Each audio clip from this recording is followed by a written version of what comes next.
Hey, this is just a quick video for the subscribers to let them know I'm not dead, unfortunately.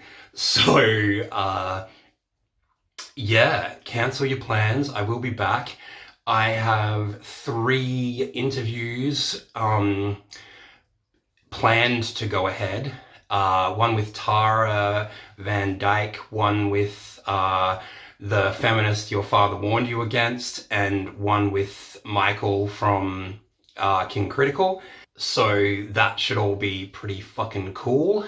I was also thinking about, like, given Posey Parker's, inevitable, or not inevitable, but continual devolution into exactly what her enemies used to accuse her of being, and she just proved them right in the end. Thanks, Posey.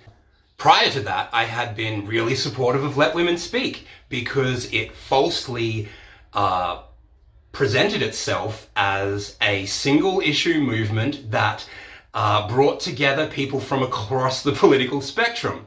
Now, obviously that was just bullshit, so she could get the involvement of people who would otherwise have had nothing to fucking do with her,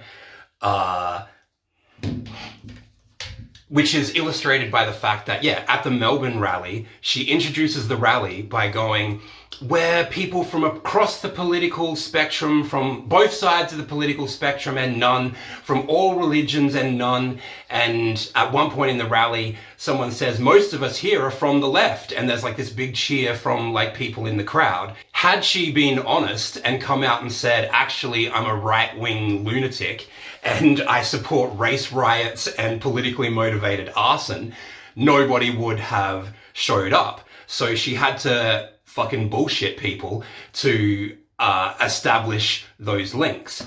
Now, unfortunately, she got away with that, and that has fucked up the gender critical movement in Australia, because so many people told people to trust Let Women Speak and Posey Parker because they believed that it was a genuinely single issue bipartisan movement, and now it has unquestionably proven itself to be a far-right, anti-immigrant, pro-arson movement. Yeah, the fact that she fucking complained about having soup dumped on her head and then supported people burning down a building with people inside it is just such the height of hypocrisy. She's a hypocrite on so many fucking issues. I can't wait for her. Whatever. Anyway, so, whereas previously I would have totally been down for a bipartisan thing, I think at the moment what is actually needed is an explicitly left-wing organization, which may, obviously,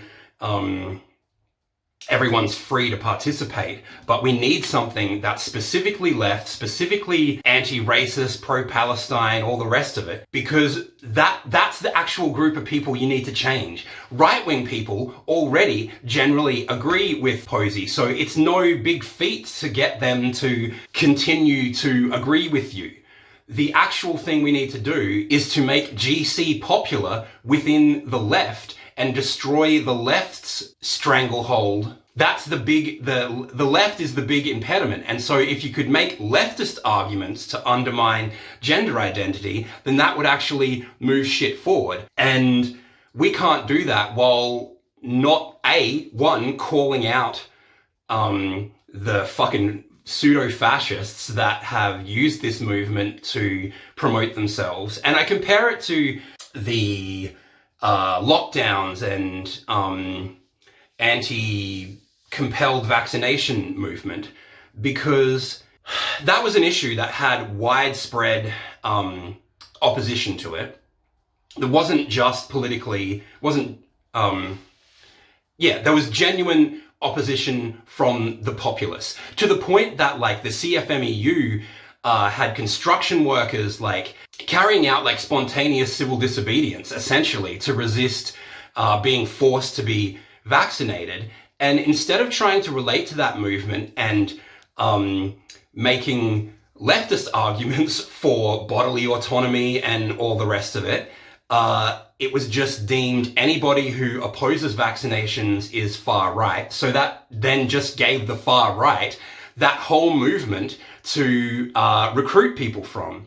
But you could obviously make leftist arguments. I mean, Stephen Colbert even did make leftist arguments prior to getting the memo that he wasn't supposed to do that. So trans has basically functioned in a similar way, where by preemptively declaring that anybody who has anything to do with that is right wing, it gives that issue over to the right wing. So we have like this more difficult job now to build a leftist opposition to gender identity. And there are many people who want to do this. And I don't have any kind of specifics. A name I was thinking of was Leftists Opposing Legalized Sex Falsification. So LOLSF, which I like because it has LOL in it. And it doesn't use gender. And yeah, I like that name. But anyone who's got a better one, feel free to propose them. And yeah, I guess I can start like discussing these ideas with Michael and Tara and others, so we can start to kind of get something rolling. Yeah, that's what I've been thinking about at the moment. I think also I want to do something that's kind of just for me, maybe, on the channel, which will be reviewing or discussing, yeah, maybe like a Fight Club reading group, something to that effect, around Fight Club 2 and 3, because I think I've like read them enough now that I understand them, and I don't think many people that I've seen review these texts do actually understand them. But I think I have to go at the moment. I think I have to go now.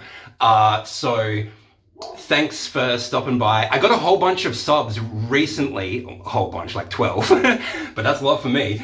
Like about a week ago. So if you guys are new, I'm not sure why that happened because I wasn't doing anything related to that. Yeah, let me know. Anyway, see ya.